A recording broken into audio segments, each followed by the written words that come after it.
ደም መለገስ ለወገኖቻችን የምንሰጠውን የህይወት ያህል ዋጋ ያለው ስጦታ በመሆኑ ሁሉም መለገስ የሚችል ደም መለገስ እንደሚገባ በጎ ፈቃደኛ ደም ለጋሾች ተናገሩ። በአገር አቀፍ በ22 ከተሞች በጎ ተግባራትን የሚያከናውነው ውመን ኢን ማይስ ኢትዮጵያ 12ኛ ዙር የደም ልገሳ ፕሮግራም በወላይታ ሶዶ ከተማ አካሂዷል። መሰል ግብረሰናይ ድርጅቶች ትብብር በአካባቢው የሚስተዋለውን የደም እጥረት መቅረፍ እንደሚያስችል የወላይታ ሶዶ ደም ባንክ አስታወቀ። አለማዩ አልቶ ተጨማሪ አለው። ሴቶችን ማብቃት ላይ በትኩረት የሚሰራው ውመን ኢን ማይስ ኢትዮጵያ ከተስፋ አዲስ ቤተሰብ ጋር በመሆን የዓለም የደም ለጋሾችን ቀን አስመልክቶ የደም ልገሳ መርሃ ግብር በወላይታ ሶዶ ከተማ አከናውኗል። በመርሃ ግብሩ የተገኙት በጎ ፈቃደኛ ለጋሾችም ደም መለገስ ለወገኖቻችን የምንሰጠው የህይወት ያህል ዋጋ ያለው ስጦታ ነው ሲሉ አስተያየታቸውን ሰጥተዋል። አስፈልጎት ከሚቸገር ወገን ጋር አብሬያቸው ደም ፈልግ ነበር። ደም ከየት ይገኛል? አሁንም ደግማለሁ በፈለግን ሰዓት ከፋርማሲ ከመድኃኒት ቤቶች ከሆነ ቦታ የምናገኘው አይደለም። እንደኔና መሰሎች ከለገስነው ደም ብቻ ነው የሚገኘውና በዛ ሰዓት ወሰንኩኝ። ከዛን ጀምሮ ደም እየለገስኩ ነው። የተለያዩ በሽታዎች የደም እጥረት የሚያጋጥማቸው ህመሞች አሉ። በዛ ኬዝ የሚታመሙ ለሞት የሚዳረጉ ሰዎች ወገኖቻችን አሉ እና እኔ አንዴ ደም በመለገሴ ያን ሰው ከሞት እንደመታደግ የሚያህል ስሜት ነው የሚሰማኝ።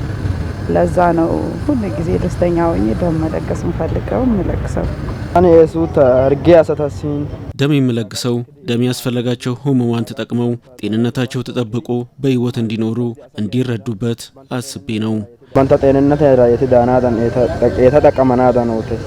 ውመን ኢን ማይስ ኢትዮጵያ በአገር አቀፍ ደረጃ በ22 ከተሞች የተለያዩ በጎ ተግባራትን ሲያከናውን መቆየቱን ያነሱት በደቡብ ኢትዮጵያ ክልል የድርጅቱ ኮሚኒኬሽን ዘርፍ ኃላፊ አቶ አቤኔዘር አለማየሁ ድርጅቱ መሰል ሰብአዊ ተግባር ሲያከናውን ይህ ለ12ኛ ጊዜ መሆኑን ያነሳሉ። ከተሞች ላይ አሁን እየተሰራ ነው የሚገኘው ተስፋ አዲስ ቤተሰብ ጋር በጋራ በመሆን ውመን ኢን ማይስ ኢትዮጵያ በደቡብ ኢትዮጵያ ክልል ደግሞ ሶዶ ከተማ ላይ በደቡብ ኢትዮጵያ ክልል ሶዶ ከተማ ላይ ለአምስተኛ ዙር ይሄ መርሃ ግብር የተካሄደ ነው የሚገኘው።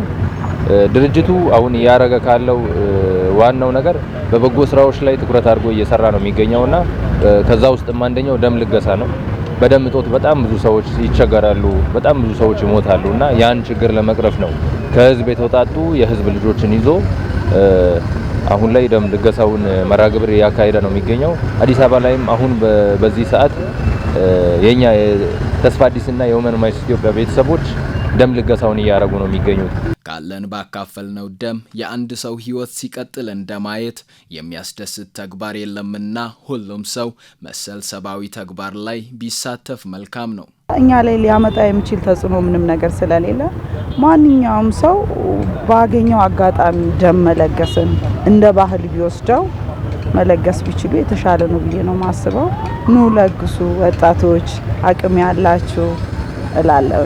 ተጤናና ግድጃገቴ ጤናማ የሆንን እኛ ለታመሙ ወገኖቻችን ደም በመለገስ እንዲደርስላቸው ያስፈልጋል።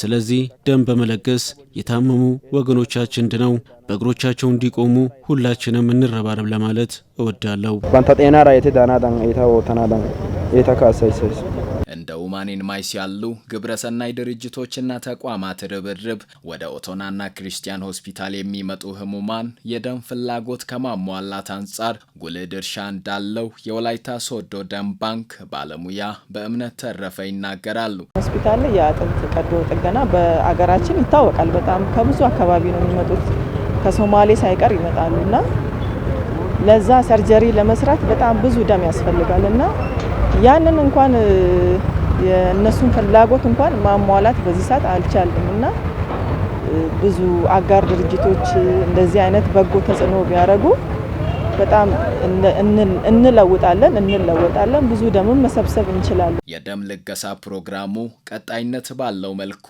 እንደሚካሄድ የተጠቆመ ሲሆን መሰል ተግባራትን ወደ ወረዳና ከተማ አስተዳደሮች የማስፋፋቱ ስራ የድርጅቱ ቀጣይ ትኩረት አቅጣጫ ነው። ቆም አይደለም። አሁን ላይ አምስተኛ ዙር ላይ ነን። አንድ አመት ከምናምን ሆኗል ተከታታይ ከጀመርን። አሁን እያረገን ያለነው ሶዶ ከተማ ላይ ነው። በቀጣይ ደግሞ በተያዘው ሐሳብ ወረዳዎችም ላይ ወርደን እንደዚህ ወጣቶችን በማስተባበር የደም ልገሳ መርሃ ግብሮችን በየ3 ወሩ ለማካሄድ እቅድ ተይዞ ነው ያለው። ከዛ ባለፈ ሶዶ ከተማ ላይ አሁን ካለውም በላይ 2-3 ቦታ በማድረግ ሁሉም ሰው ደም ለጋሽ እንዲሆን የተቸገሩት እንዲደርስ ያንን የማድረግ ስራውን እየሰራን እንገኛለን።